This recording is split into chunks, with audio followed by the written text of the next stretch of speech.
Morning, Baguio. This is the day that the Lord has made. We shall rejoice and be glad in it. We thank the Lord for giving us life this day as we continue to journey. Iti bagong araw na naman ang ating pamumuhay, and we commit everything to the Lord, and our plan shall succeed. So we are here again to greet everybody for a joyful and victorious day. Ang Panginoon po ay mapagpala. Ang Diyos po ang ating sandigan.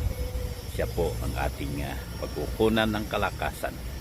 Even in times of sickness, in times of troubles, He is always there as long as we connect ourselves sa presensya ng Panginoon. We believe that God is an omnipresent God. He is an omniscient God. He is an omnipotent God.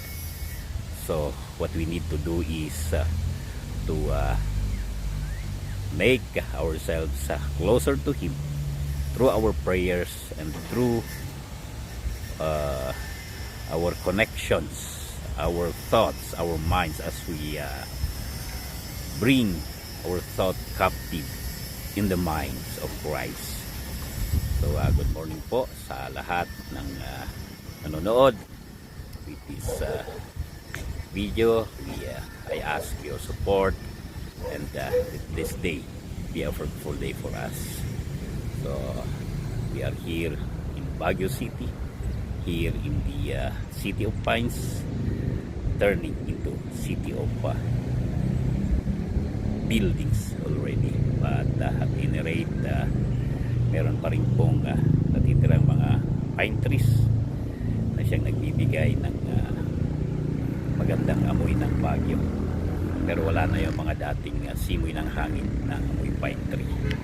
So we encourage everyone to plant trees sa inyong mga lugar para masustain po natin ang ating kapaligiran sa mga punong ating itatanim. Because as we plant tree, it will be for the benefit of the present and future generation. Good morning po.